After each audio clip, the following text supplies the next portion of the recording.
El tráfico de fármacos falsos es un problema de gran magnitud. Mueve miles de millones de dólares.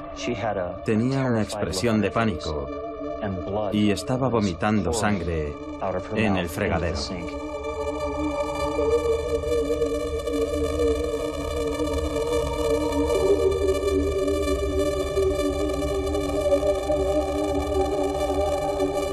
El Servicio Nacional de Salud de Reino Unido está siendo invadido por falsificaciones de conocidos medicamentos.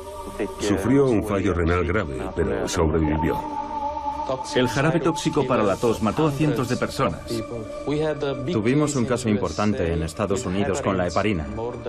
Dicho fármaco mató a más de 100 personas hospitalizadas.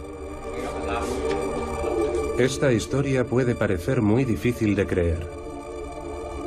Es la historia del negocio ilegal de los medicamentos falsificados.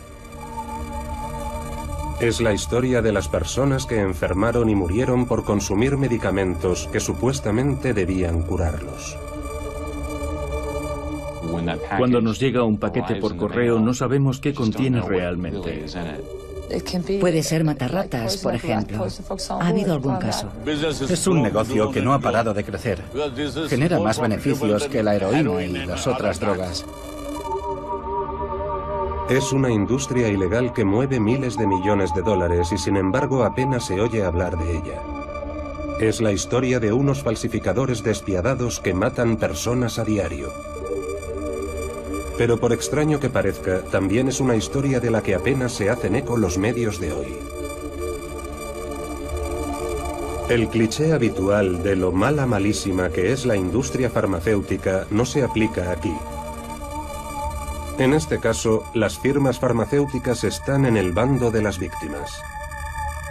Y hasta la era de Internet, solo era una de tantas historias aterradoras que nos llegan de los países en desarrollo.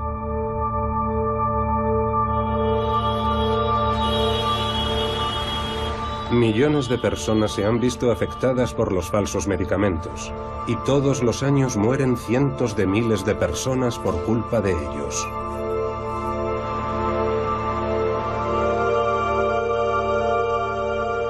Esta es la historia de las personas que trabajan sin descanso día y noche para combatir uno de los negocios criminales más rentables de nuestros tiempos.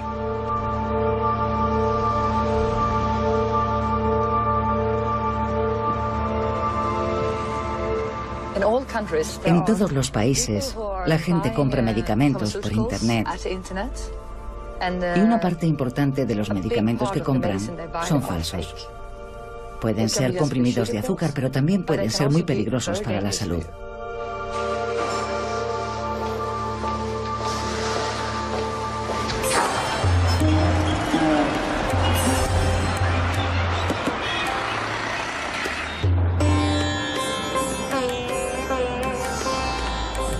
He sido detective durante 30 años.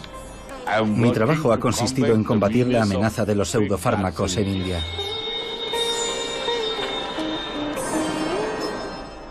Llevo a cabo entre 8 y 10 redadas cada año.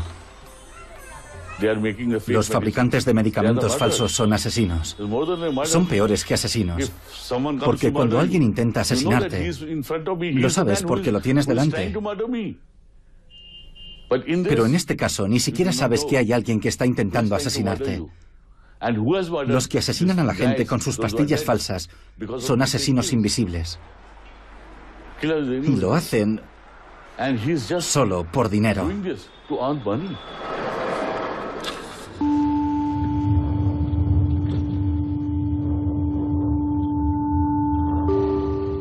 Soy un agente especial del Departamento de Investigaciones Criminales de la Administración de Alimentos y Medicamentos. Coordino un equipo de élite de agentes especializados en el cibercrimen y cuya principal tarea es investigar las redes de tráfico de fármacos por Internet. A menudo decimos en broma que esto es como beber de una manguera de bomberos por toda la cantidad de información que nos llega sobre tantas redes de tráfico ilegal de fármacos online. A veces puede ser abrumador.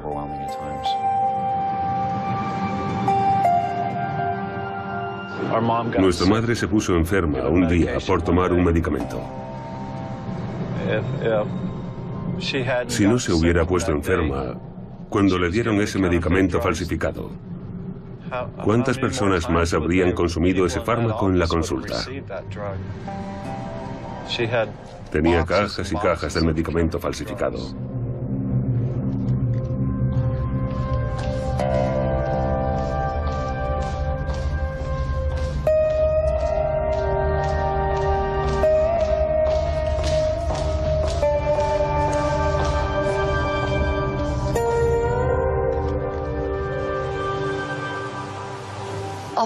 La gente me pregunta a menudo, ¿quién compra en Internet? ¿Quiénes son?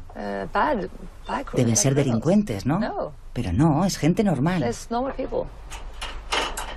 Y es fácil. Pero es una apuesta, diría yo.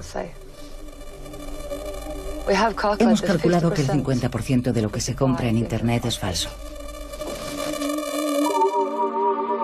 Hay distintas estadísticas sobre el número de víctimas mortales de los fármacos falsificados. La Interpol calcula que cada año mueren entre 100.000 y 1 millón de personas.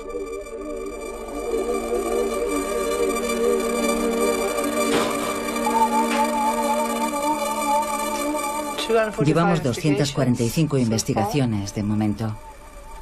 No está mal. Cecilia Fant trabajó durante muchos años de policía federal en Suecia. Se especializó en las drogas y los medicamentos ilícitos. Hace unos años, la Interpol la fichó para coordinar la lucha global contra los medicamentos falsificados. Si te fijas en las páginas web, parecen muy profesionales. Tienen fotos de médicos y enfermeras y te dices que deben de ser medicamentos hechos en laboratorio. Pero detrás de todo esto puede haber un garaje, un lugar sucio. Para que la pastilla dé el pego, pueden meterle de todo. Puede ser matarratas, por ejemplo. Ha habido casos. Y toda clase de abrillantadores, porque las pastillas tienen que tener un aspecto lustroso. Están recubiertas de una capa especial que puede ser cualquier cosa. Abrillantador de coches, abrillantador de suelos, lo que sea. Esas sustancias contienen toda clase de metales pesados que pueden provocar cáncer. Pueden matar a la gente. Entornos estériles e higiénicos, maquinaria limpia, profesionales con máscaras.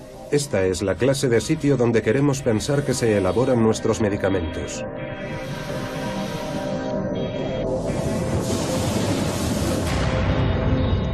Pero ¿y si las pastillas que pensamos que nos van a curar provinieran de un sitio como este? Puede ser en cualquier parte. Este laboratorio, por ejemplo, lo encontramos en Suecia. Lo encontró el servicio sueco de aduanas. Tenían una máquina para hacer pastillas.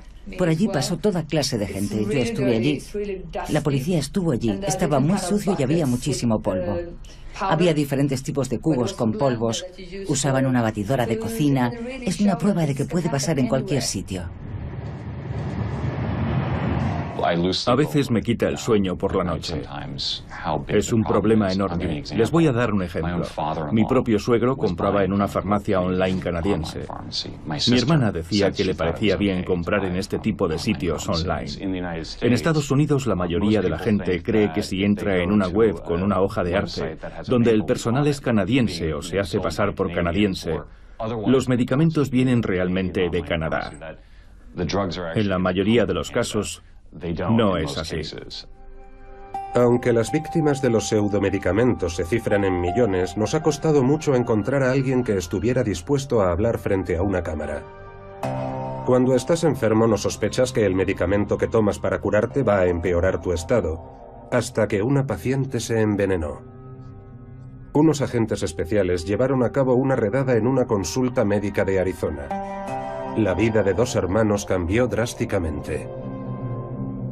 Este caso está relacionado con la falsificación de un medicamento para el cáncer, el Avastin. En realidad, el caso empezó con una víctima, una mujer llamada Betty Hunter. Fue a una clínica oncológica y tuvo una reacción adversa al Avastin. Y entonces descubrimos que no era Avastin. En la etiqueta ponía Altuzan, que es la versión turca. Pero descubrimos que no contenía el ingrediente farmacológico activo, contenía solo agua de grifo y moho.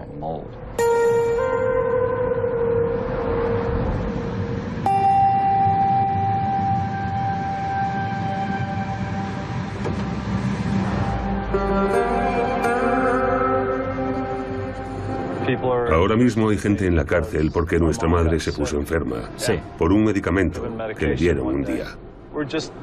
Solo somos una de tantas familias afectadas. Probablemente haya millones de familias. Cuando vas al médico le tienes que hacer esta pregunta.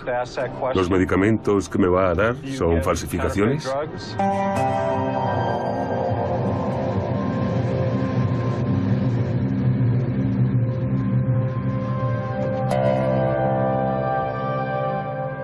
Enséñame los cadáveres. Es algo que no paran de decirme.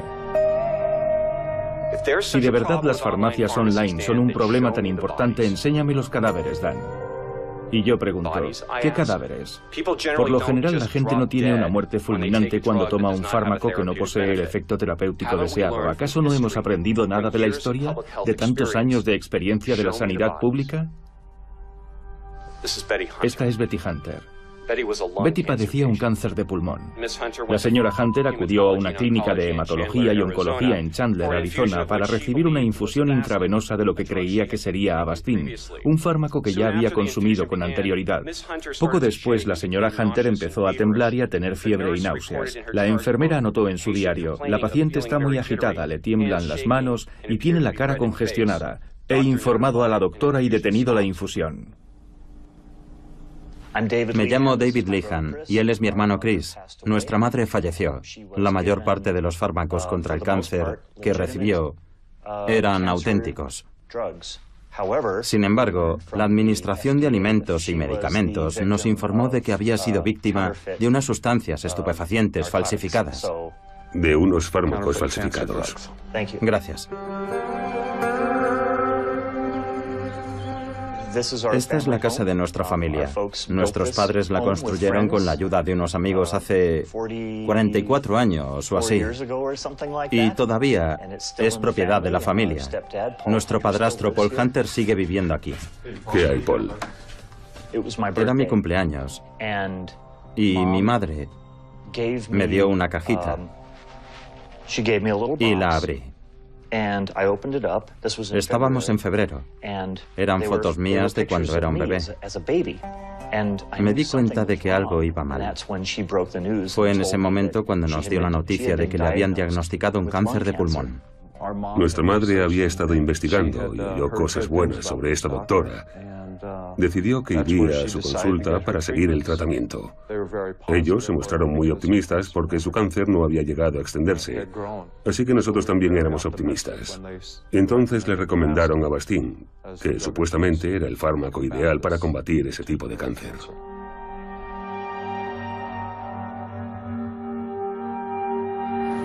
Dentro de unos minutos volveremos a Arizona con los hijos de Betty Hunter.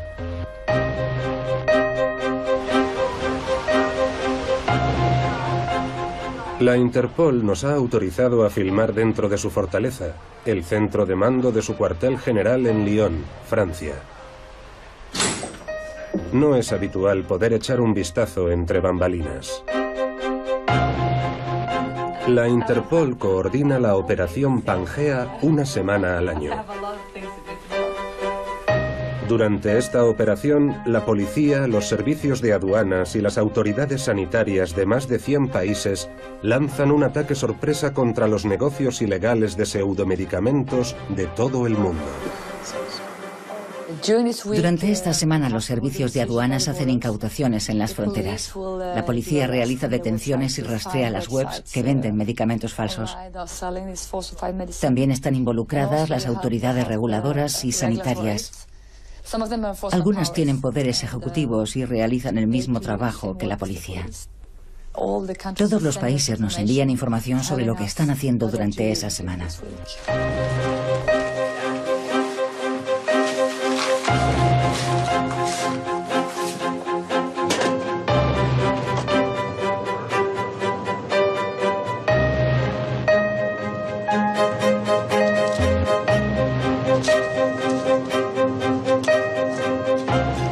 Tenemos a mi equipo de operaciones de la Unidad de Crímenes Farmacéuticos, luego a un representante de la Organización Inglesa de la Salud, a alguien de la Administración de Alimentos y Medicamentos de Estados Unidos, y tenemos los servicios de aduanas, por supuesto. También tenemos a una agente de la Agencia Sanitaria de Singapur y al Europol. Todo lo que hacemos durante esta semana entre la policía, el servicio de aduanas y las autoridades sanitarias está encaminado a proteger la vida de las personas. Estas son solo las cifras de la operación Pangea del año pasado. Pero estos resultados tan escalofriantes no son más que la punta del iceberg de un negocio que mueve muchos miles de millones de dólares. Si entras en una web para comprar antibióticos, por la razón que sea, o entras en una de esas webs que ofrecen Viagra o Cialis, deberías plantearte si es una web con todas las de la ley. Esta página, por ejemplo, vende antibióticos. Cada vez que compras algo, te dan unas pastillas de regalo. ¿Te acuerdas de estos tipos? Sí. ¿Sabes esos que te mandé? Sí, claro. ¿Los de las islas tropicales? Sí, estos. Pues seguro que os interesarán en Estados Unidos, ¿no? Desde luego. No paran de salir los mismos nombres. Tenemos una lista de varias webs que hemos identificado y que están asociadas con ellos. Pero no he visto ninguna cuenta bancaria. ¿No tenemos más datos? No identificaron expresamente las cuentas bancarias, pero sí mencionaron que tienen unas cuentas vale. en Estados Unidos. Es un dato del que no disponíamos antes. ¿Por qué tenemos que difuminar a Brian? Pues porque Brian es un buen agente y quiero que pueda seguir trabajando para nosotros. Su actividad diaria como agente encubierto es muy parecida a la mía. Hay que proteger su identidad por seguridad, la suya y la de su familia. Por lo general, al menos en mi experiencia, cuando un sospechoso se entera de que eres un agente infiltrado, no le hace ni pizca de gracia. Así que el trabajo de agente encubierto tiene sus riesgos, y saber que Brian, o quien sea, está corriendo esos riesgos, en fin, procuramos minimizarlos en la medida de lo posible. En la lucha contra los medicamentos falsificados, la Interpol es sumamente importante. No sé lo que haría sin Cecilia y Aline y toda su unidad. Son los que nos coordinan a todos los demás, los que se aseguran de que sea un esfuerzo global. Son los que nos dicen, oye, da igual que estemos en Estados Unidos, México, Francia o China, tenemos que dar con una solución global a esto.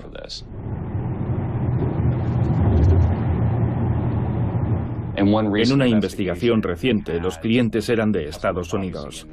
Los servidores de las páginas web estaban en Estados Unidos y en Europa.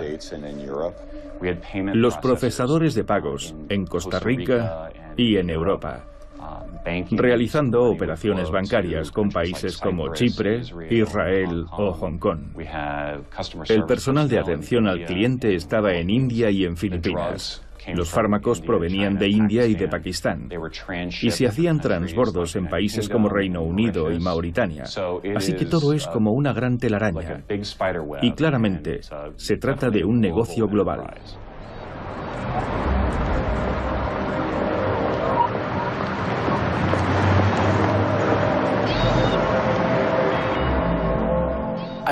Creo que lo peor que podría pasarle a la industria farmacéutica sería que los consumidores dejaran de confiar en los medicamentos que se venden en las farmacias.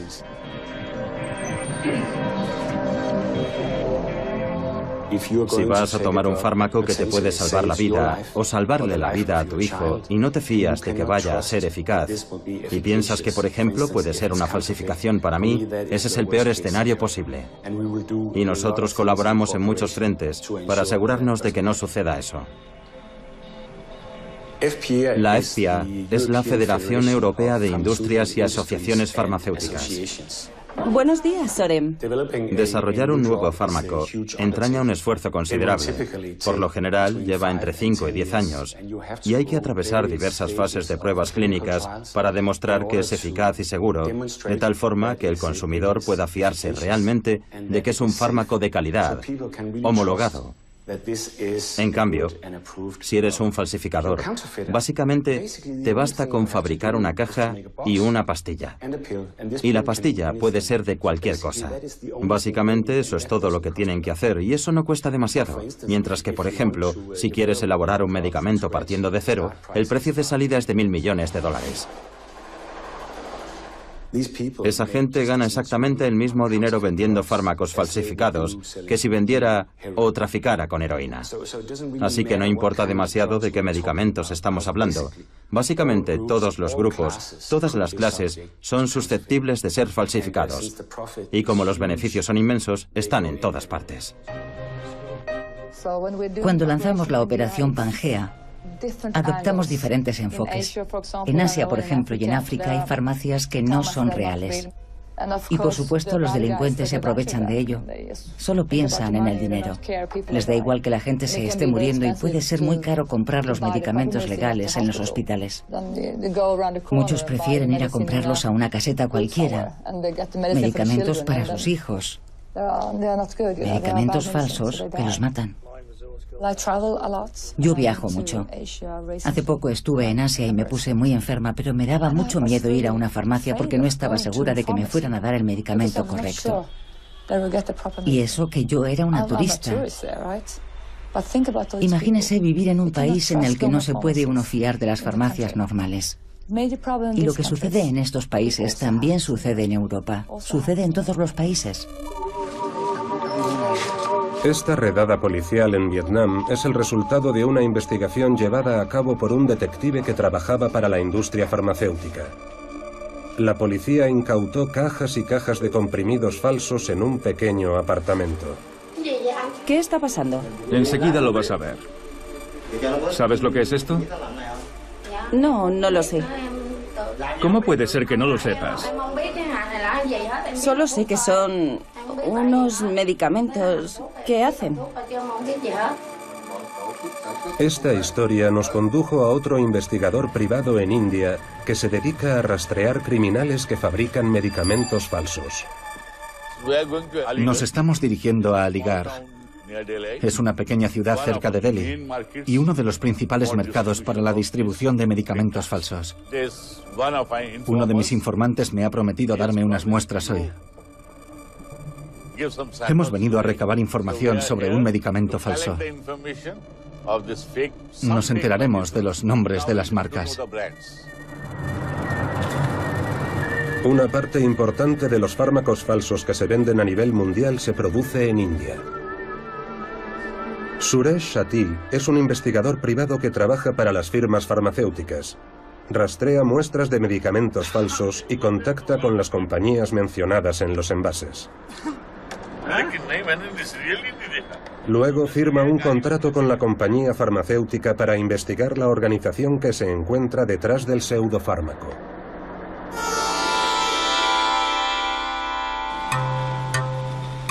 Llegamos a uno de los mayores mercados de medicamentos al por mayor de India. Cuando Suresh se apea del coche para reunirse con sus informantes, me da instrucciones de quedarme en el coche y esconder la cámara. Me dice que si saco la cámara en el mercado me la van a quitar.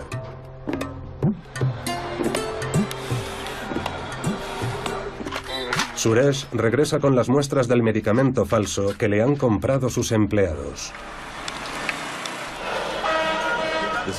Es un analgésico. Boveran SR, de Novartis. Mira, por el blister, nadie diría que es falso. Es verdad que hay alguna diferencia en la caja, pero es insignificante. Solo puede percibirlas un experto. Si no, para un consumidor normal, no hay ninguna diferencia. Mira la caja. Todo está bien impreso. Hasta el holograma. Hasta el adhesivo que usan para sellar la caja tiene impreso el logo de Novartis. Aquí viene el número de la partida y la fecha de fabricación. Para el consumidor medio, no hay forma de saber que es falso. Ahora vamos a intentar averiguar de dónde viene y quién es el fabricante. E intentaremos emprender una acción contra el fabricante. La primera vez que vi una pastilla falsa fue en 1982. Desde entonces, he visto que la industria no ha parado de crecer. Es más rentable que la heroína y otras drogas. En los años 90 descubrimos que también se estaba exportando. Los que nos venden sus productos en nuestro país son gente conocida, que tiene sus propias marcas y sus propias fábricas. Bajo la tapadera de sus marcas, fabrican las falsificaciones y las exportan.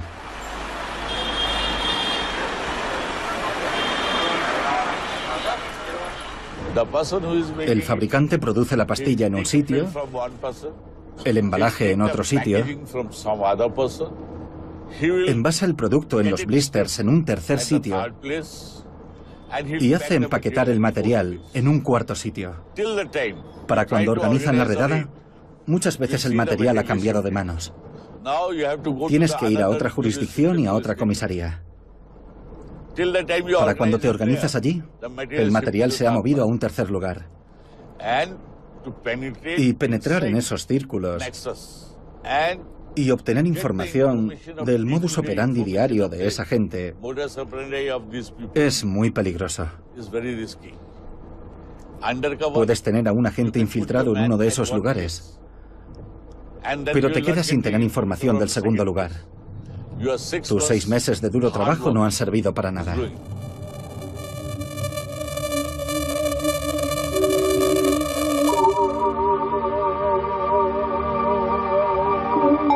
El agente especial de la Administración de Alimentos y Medicamentos Dan Burke accedió a desvelar su identidad al participar en esta película. Estas imágenes fueron grabadas con una cámara oculta durante su último trabajo encubierto. Junto a 2 compañeros ha tendido una trampa a un hombre de negocios chino que comercia con un fármaco falso contra el sobrepeso. ¿Quieres hablar ahora? Sí, vale. Espera que cojo esto. Siéntate por allí. El de la camisa hawaiana verde es el agente especial Dan Burke. El sospechoso se sienta primero en la silla equivocada. Dan le pide que cambie de sitio porque teme que la cámara no capte al sospechoso. Necesita grabar sus declaraciones para usarlas como pruebas. No tenían habitaciones libres en el otro hotel, así que... Siéntate. Vale. Mi compañero de entonces recibió una queja de GlaxoSmithKline, los fabricantes de Ali, un fármaco contra el sobrepeso. Y descubrieron que en Estados Unidos se estaba comercializando Ali falsificado. Sí, eso es lo que quiero. Quiero saber qué pinta tiene esta cosa. Por fin, organizamos un encuentro haciéndonos pasar por compradores. Me hice pasar por un agente de aduanas, alguien que podía importar un alijo de Ali falsificado al país. Los otros 2 agentes se hicieron pasar por compradores. No quiero dar demasiados detalles, pero habíamos hecho unas cuantas adquisiciones. Nuestro objetivo era desmantelar ese negocio y así fue como lo hicimos. ¿Juegas al golf? Sí, pero no soy demasiado bueno. No, ¿eh? Pues tienes que jugar con nosotros. Únete al club. Por eso juego con estos. ¿Me vas a enseñar cómo juegas al golf? No, te voy a enseñar los embalajes. Ah, vale, genial. ¿En qué piensas en esos momentos? En que quieres conseguir pruebas. Quieres conseguir la información que le demostrará a un jurado que hemos dado con el responsable. Tengo un sitio en Pekín. Vale, ¿me puedes dar la dirección? Le estoy haciendo preguntas para que corrobore una serie de datos que yo ya conozco de la persona, solo para asegurarme de que es la persona correcta y así comprender el grado de implicación del sospechoso en un entorno en el que está dispuesto a hablar.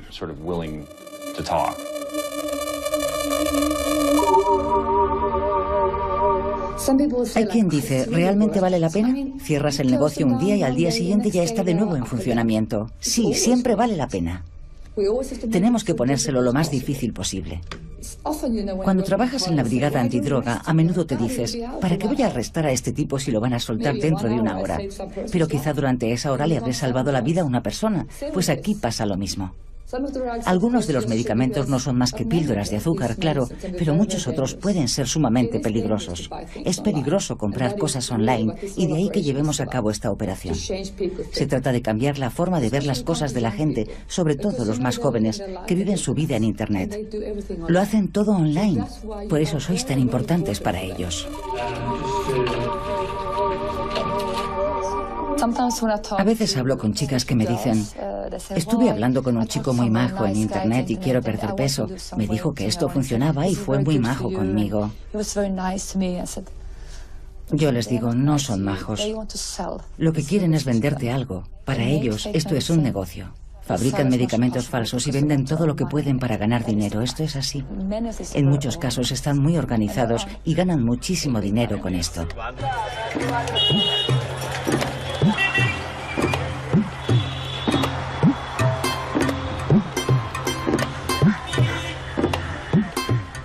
Mira, esto es una redada que hicimos en Lucknow. Arrestamos a este chico que va esposado. Y en esta redada, la persona tenía un revólver. Este es el revólver que le incautamos. ¿Nunca temes por tu vida? Sí, porque estos te matarían sin ningún reparo. Pero ¿por qué voy a tener miedo si estoy luchando por una buena causa? Dios está de mi lado. Pese a todos los medicamentos falsos que se venden y se consumen, no hay un solo caso denunciado por un médico. Cuando se les muere un paciente por consumir un medicamento falso, ¿por qué no llegan a la conclusión de que esa persona ha muerto porque el fármaco que le recetaron era falso? Porque a nadie le importa. Una persona ha muerto. Si los médicos no lo denuncian, ¿quién va a hablar de los fármacos falsos que se están vendiendo? Nadie. Hace poco, un hospital del gobierno recibió un cargamento de medicamentos falsificados. Era paracetamol. Algunas de las cajas estaban deterioradas. Alguien mandó el paracetamol al laboratorio para ver si había caducado o estaba en mal estado o lo que fuese. Y le dijeron que era falso. O sea que los hospitales del Estado estaban recibiendo fármacos falsos.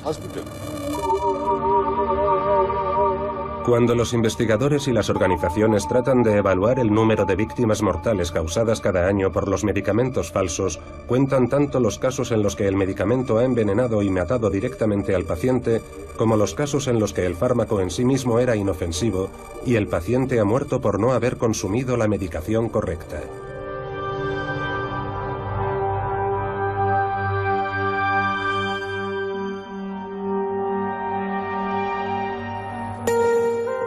Sus escáneres estaban mejorando.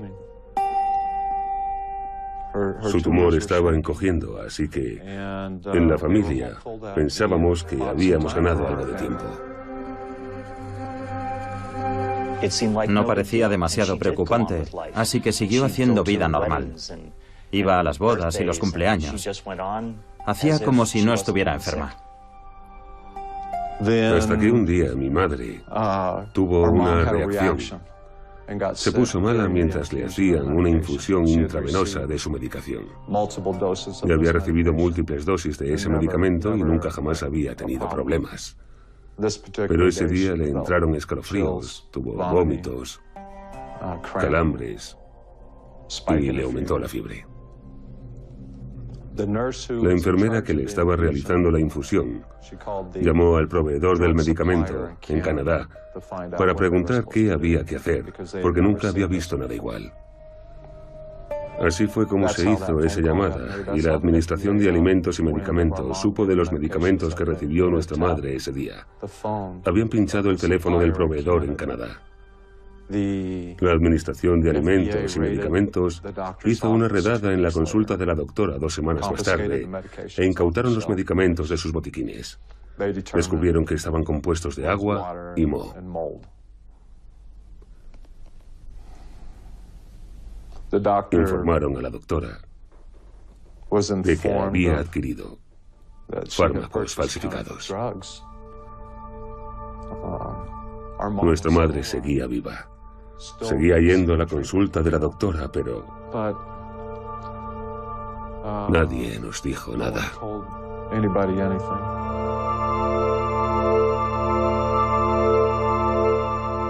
La salud de nuestra madre empezó a deteriorarse. Tos, escalofríos. No podía salir de la cama, no podía respirar. Aquello duró 2 meses.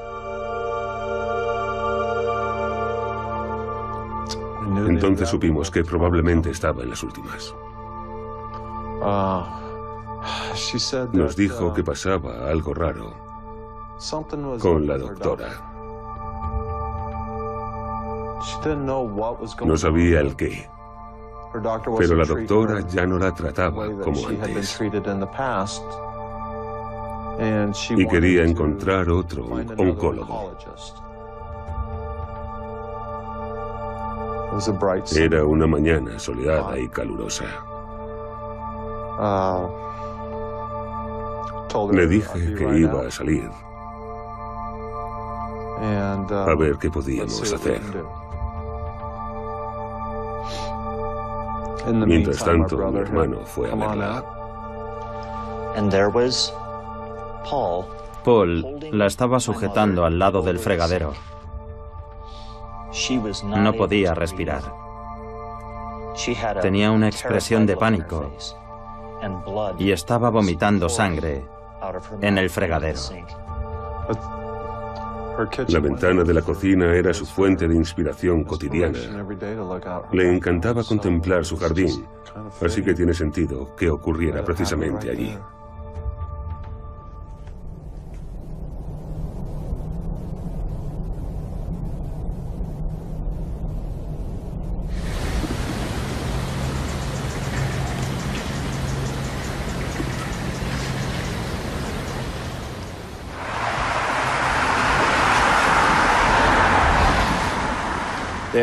No me cabe la menor duda de que la mayor amenaza para la salud pública es la compra de medicación por Internet a vendedores y farmacias no autorizados para conseguir medicamentos que no pueden obtenerse sin receta o para comprar sustancias que no están disponibles en nuestro país o conseguirlas más baratas.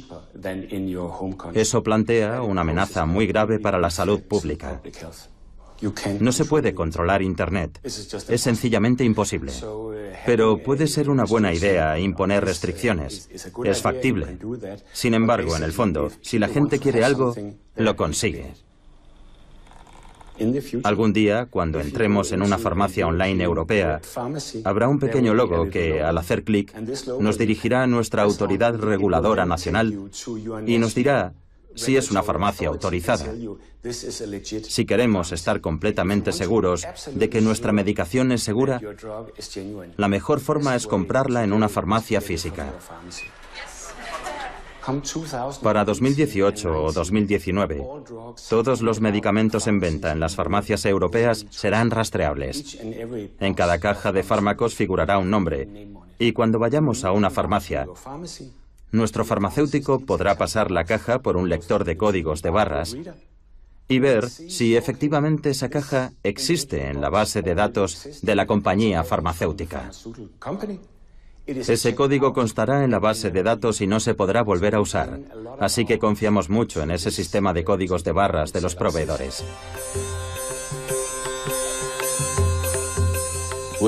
Tenemos informantes por todo el país. Cada vez que sabemos de tal o cual fábrica que está fabricando falsificaciones, intentamos infiltrar a un agente en la fábrica para averiguar el modus operandi cotidiano del jefe. Luego tenemos que averiguar la disponibilidad de la policía. Puede pasar que tal día estén fabricando la sustancia y la policía no esté disponible. Nos dicen, vaya, lo sentimos, hoy estamos ocupados, vengan mañana y tomaremos medidas. Pero mañana el producto ya no estará en la fábrica. Y luego vuelta a empezar. Esperar otro mes o el tiempo que sea hasta que volvamos a tener información. Hay que coordinar a la policía y al agente infiltrado para que actúen cuando el producto está saliendo de la máquina. Si no los coges con las manos en la masa, te dirán, yo no he sido, porque solo lo hacen un par de días cada 2 semanas. La gente compra cada vez más medicamentos por Internet, y los profesionales de la sanidad también intentan ahorrar comprando productos más baratos por Internet. En el caso de Betty Hunter, fue su propia doctora quien, sin saberlo, adquirió el fármaco falso contra el cáncer. Es irónico que los médicos puedan salirse con la suya, tras poner en peligro la vida de sus pacientes por pura codicia. Porque estamos hablando de mucho dinero, una fortuna. Creo que le dijo al primer agente con el que habló que había pagado una 10ª parte. Una 10ª parte del precio normal por el Altuzan.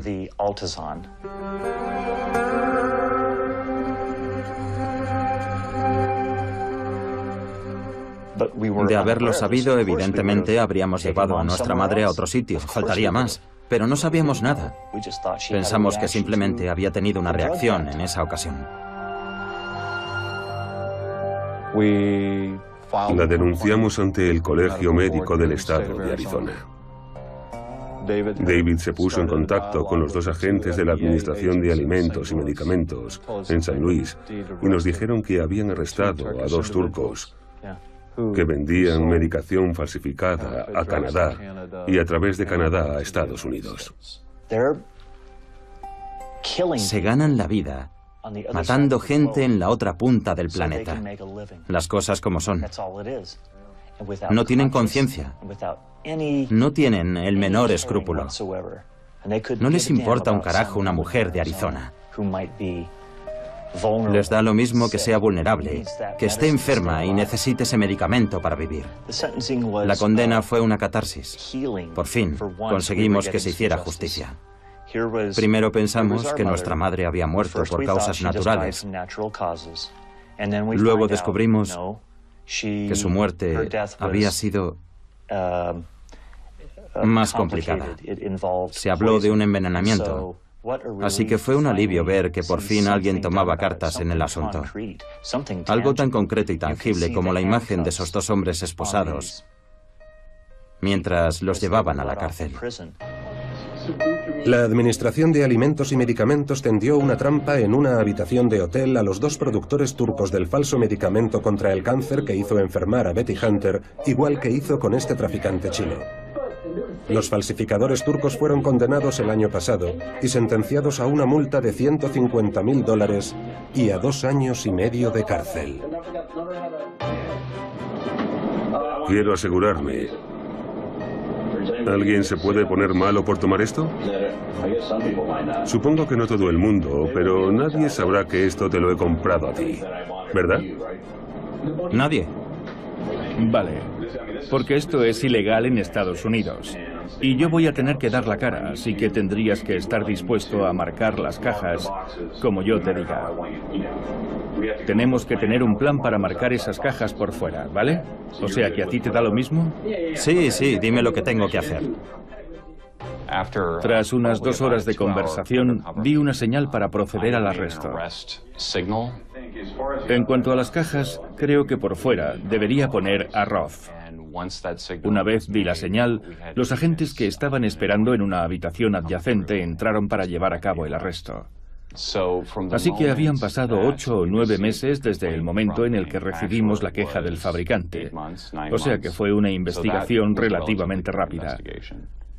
Algunas van rápido, otras tardan años en desarrollarse. Creo que fue condenado a 7 u 8 años de cárcel. En otros casos he visto sentencias que eran sencillamente ridículas, casos en los que me sorprendió la sentencia. Los fármacos falsos dan más dinero que la heroína y otras drogas. Y además entrañan menos riesgo. Si te pillan vendiendo heroína, te tratan como un traficante. La policía no se anda con chiquitas. Te caen 10 años, 20 años. Pero en el caso de los medicamentos falsos te dicen, hay que ver si son falsos o no. Vamos a llevarlos al laboratorio. Si no, es un caso de violación de la propiedad intelectual. Ha usado la marca de otra compañía. En muchos países, la pena por producir fármacos falsos es más o menos la misma que la que le cae a un fabricante de Rolex o bolsos de Gucci falsos. He trabajado en el departamento antidroga durante muchos años. Para mí los fármacos y los estupefacientes son lo mismo, son drogas. Sin embargo, desde el punto de vista de la ley, las sentencias que le caen a uno cuando lo arresto son muy diferentes. Te pueden caer entre 10 y 20 años por vender drogas en función del país. Pero si vendes medicamentos, la pena suele ser de 1 año o de entre 6 y 8 a lo sumo en casos excepcionales. En la mayoría de los países, la condena por ese crimen es de solo 1 año y una multa. Ese es el mayor problema. Creo que los crímenes farmacéuticos deberían ser el tipo de crimen por el que le embargan al criminal las cuentas, la casa, el coche, lo que sea, porque ahí es donde más le duele. En ciertos países se puede recurrir a las leyes contra el blanqueo de dinero y considerarlo como un delito de guante blanco. Ahí se les puede embargar el dinero. Creo que deberíamos trabajar más en esa dirección. Por ejemplo, tenemos toneladas de medicamentos incautados en Asia y África, toneladas. Y en algunos casos solo se detiene a un tipo que igual ni tiene estudios y no sabe bien lo que está haciendo. Le han cargado el muerto a él, pero los que se forran son otros. Si ante este tipo de crímenes pudiéramos seguir la pista del dinero y embargar cuentas, casas, creo que entonces se produciría un cambio. De esa forma interrumpiríamos el negocio y los criminales se quedarían sin su dinero. Ojalá hubiera más cooperación por parte de todos los bancos. Evidentemente, hay países en los que no están demasiado dispuestos a colaborar con nosotros o tienen un sistema bancario opaco y los criminales pueden esconder su dinero. Para mí eso sería lo ideal, claro. Ojalá hubiera más cooperación por parte del sector privado, de las compañías que, digamos, controlan Internet, los registradores de nombres de dominios, los proveedores de servicios, la ICANN. Ojalá entendieran que ellos también desempeñan un papel en este mercado global y tienen una responsabilidad. Ojalá nos escucharan cuando les decimos que hay una página web vendiendo un producto ilegal y les pedimos que la bloqueen. Pero no siempre lo hacen. En la mayoría de los casos se niegan.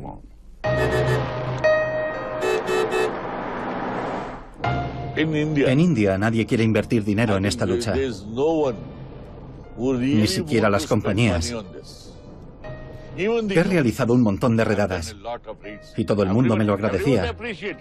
Glaxo me lo agradecía, Pfizer me lo agradecía, Abbott me lo agradecía. Pero a veces pienso que estas compañías solo están interesadas porque están usando sus marcas. Si su marca no está en juego, no les importa. Solo les preocupa su marca. No el que haya un fármaco falso en el mercado que pueda matar a alguien. Solo hay entre 8 y 10 intermediarios a lo sumo, que son los verdaderos peces gordos del negocio de los pseudofármacos. Y hay más de 25 compañías farmacéuticas cuyos productos están siendo falsificados. Si esas 25 compañías se pusieran de acuerdo y crearan un fondo para atrapar a esas 9 personas, sería muy sencillo. En un año o así, podríamos pararles los pies. El problema podría reducirse en un 95%. Yo conozco todos los lugares, conozco a todo el mundo. Conozco su modus operandi. Sé cómo lo hacen y dónde venden sus productos. Pero sin la ayuda de las compañías farmacéuticas, no se puede hacer. La industria farmacéutica combate el negocio de los medicamentos falsificados de distintas maneras. La mayoría de las grandes compañías invierten millones de dólares en la lucha contra las falsificaciones, pero suele ser complicado conseguir la cooperación de las empresas rivales. Cuando encuentras un depósito con un alijo de falsificaciones, suele haber toda clase de productos, de Pfizer, de Novartis, de AstraZeneca, todo el ramo. No sé si estas operaciones siempre se hacen de manera coordinada, pero sería lo ideal. Y no siempre es el caso. Todas las compañías farmacéuticas intentan rastrear y combatir los fármacos falsificados por su cuenta, pero se puede decir que podrían colaborar más. Por ejemplo, el grupo del que formo parte, la Federación Europea de Industrias y Asociaciones Farmacéuticas, consigue coordinar a todas las compañías. La operación Pangea de este año ha concluido y la presión a la que está sometido el negocio de los fármacos falsos ha vuelto a la normalidad. En muchos países, la legislación vigente es de antes de Internet. No siempre tienen la posibilidad de cerrar una web. Creo que todos los países deberían tener esa posibilidad. Las farmacias online son mucho más difíciles de regular que las farmacias normales. En cuanto cierra una web, aparece otra nueva en Internet. No pretendo regular Internet. Creo que debería regirse por el libre albedrío de la gente. Pero las farmacias online venden pastillas nocivas que matan a la gente. Y hay que regularlas.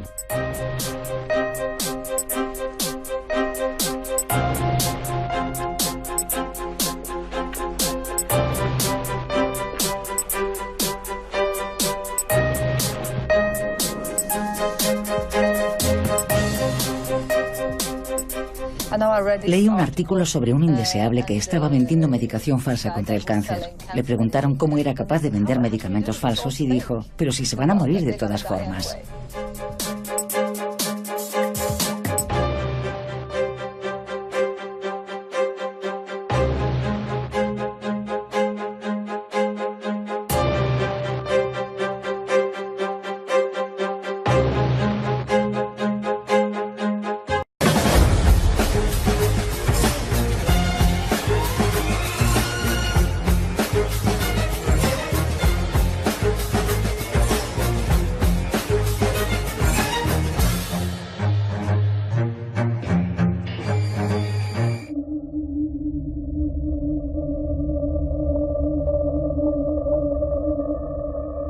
El tráfico de fármacos falsos es un problema de gran magnitud. Mueve miles de millones de dólares. Tenía una expresión de pánico y estaba vomitando sangre en el fregadero.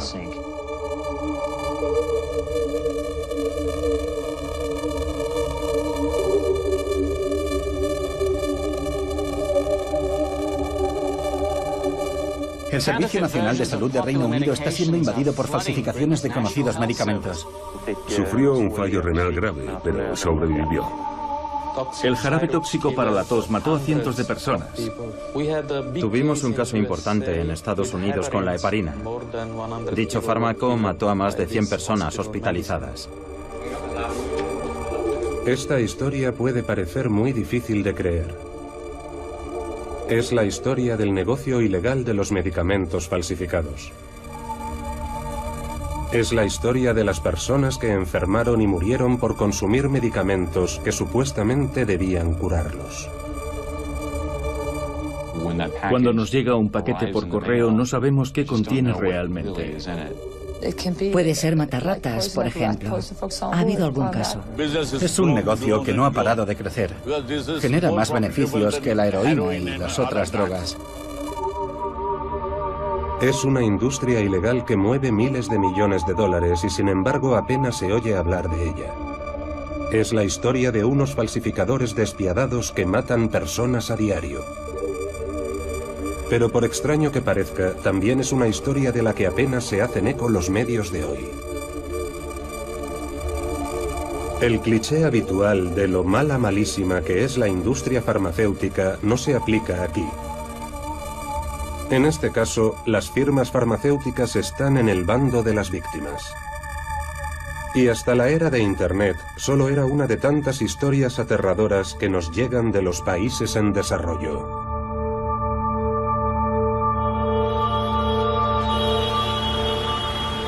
Millones de personas se han visto afectadas por los falsos medicamentos, y todos los años mueren cientos de miles de personas por culpa de ellos.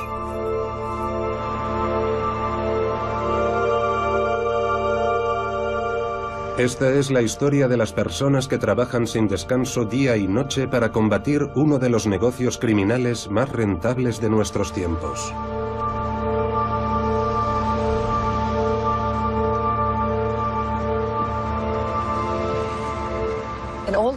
En todos los países, la gente compra medicamentos por Internet. Y una parte importante de los medicamentos que compran son falsos. Pueden ser comprimidos de azúcar, pero también pueden ser muy peligrosos para la salud.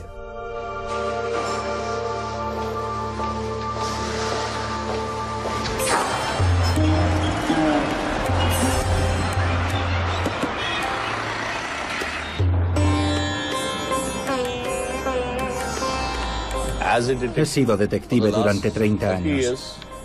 Mi trabajo ha consistido en combatir la amenaza de los pseudofármacos en India.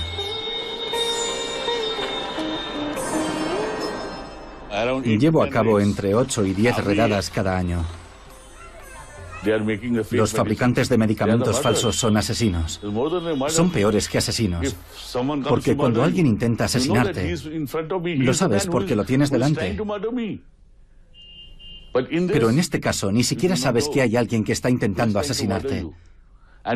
Los que asesinan a la gente con sus pastillas falsas son asesinos invisibles. Lo hacen solo por dinero.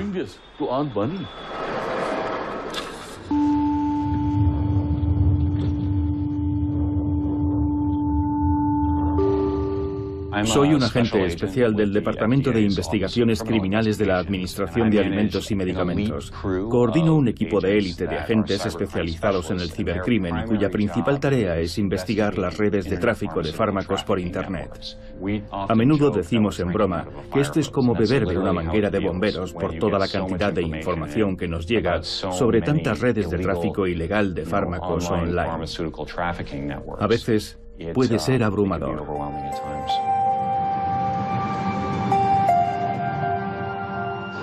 Nuestra madre se puso enferma un día por tomar un medicamento. Si no se hubiera puesto enferma cuando le dieron ese medicamento falsificado, ¿cuántas personas más habrían consumido ese fármaco en la consulta? Tenía cajas y cajas del medicamento falsificado.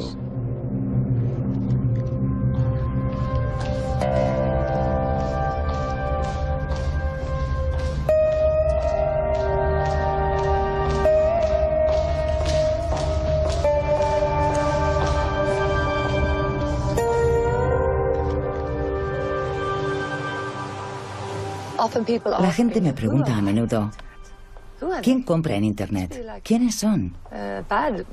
Deben ser delincuentes, ¿no? Pero no, es gente normal. Y es fácil. Pero es una apuesta, diría yo.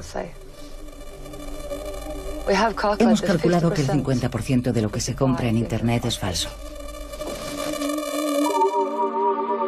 Hay distintas estadísticas sobre el número de víctimas mortales de los fármacos falsificados. La Interpol calcula que cada año mueren entre 100.000 y 1 millón de personas.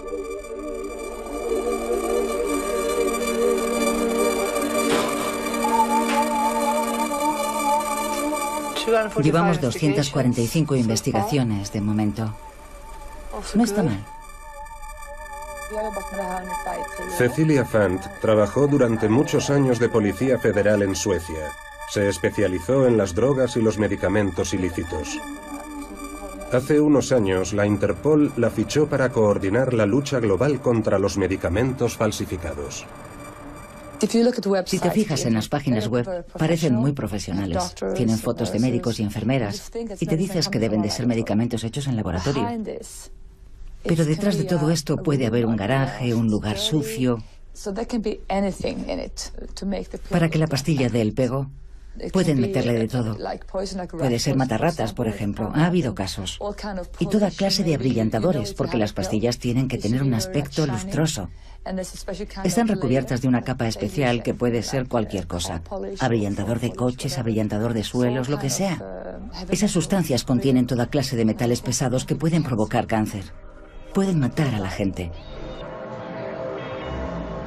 Entornos estériles e higiénicos, maquinaria limpia, profesionales con máscaras. Esta es la clase de sitio donde queremos pensar que se elaboran nuestros medicamentos.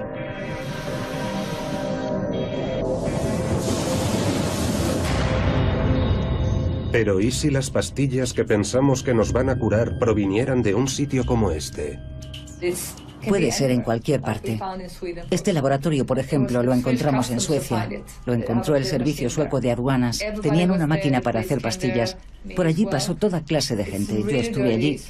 La policía estuvo allí. Estaba muy sucio y había muchísimo polvo. Había diferentes tipos de cubos con polvos. Usaban una batidora de cocina. Es una prueba de que puede pasar en cualquier sitio. A veces me quita el sueño por la noche. Es un problema enorme. Les voy a dar un ejemplo. Mi propio suegro compraba en una farmacia online canadiense.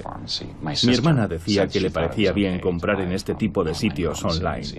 En Estados Unidos, la mayoría de la gente cree que si entra en una web con una hoja de arte, donde el personal es canadiense o se hace pasar por canadiense, los medicamentos vienen realmente de Canadá.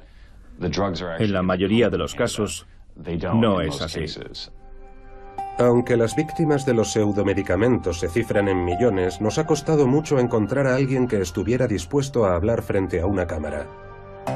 Cuando estás enfermo no sospechas que el medicamento que tomas para curarte va a empeorar tu estado, hasta que una paciente se envenenó.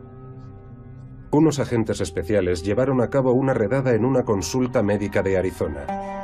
La vida de dos hermanos cambió drásticamente. Este caso está relacionado con la falsificación de un medicamento para el cáncer, el Avastin. En realidad, el caso empezó con una víctima, una mujer llamada Betty Hunter. Fue a una clínica oncológica y tuvo una reacción adversa al Avastin. Y entonces descubrimos que no era Avastin. En la etiqueta ponía Altuzan, que es la versión turca. Pero descubrimos que no contenía el ingrediente farmacológico activo, contenía solo agua de grifo y moho.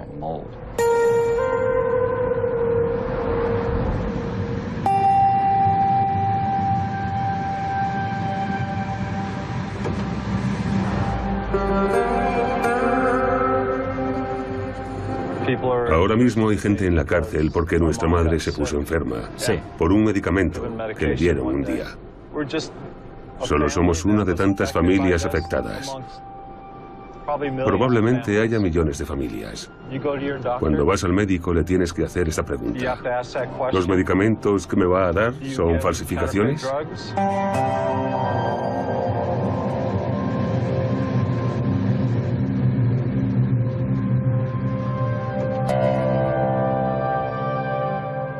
Enséñame los cadáveres. Es algo que no paran de decirme. Si de verdad las farmacias online son un problema tan importante, enséñame los cadáveres, Dan.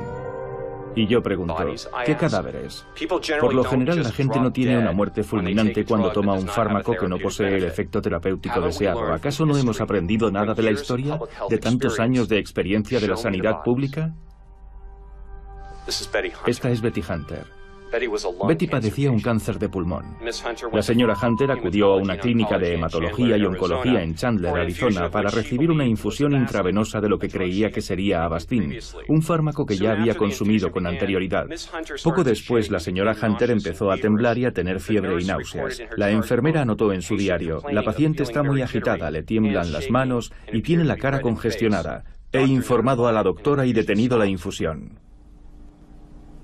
Me llamo David Lehan y él es mi hermano Chris. Nuestra madre falleció. La mayor parte de los fármacos contra el cáncer que recibió eran auténticos. Sin embargo, la Administración de Alimentos y Medicamentos nos informó de que había sido víctima de unas sustancias estupefacientes falsificadas. De unos fármacos falsificados. Gracias. Esta es la casa de nuestra familia. Nuestros padres la construyeron con la ayuda de unos amigos hace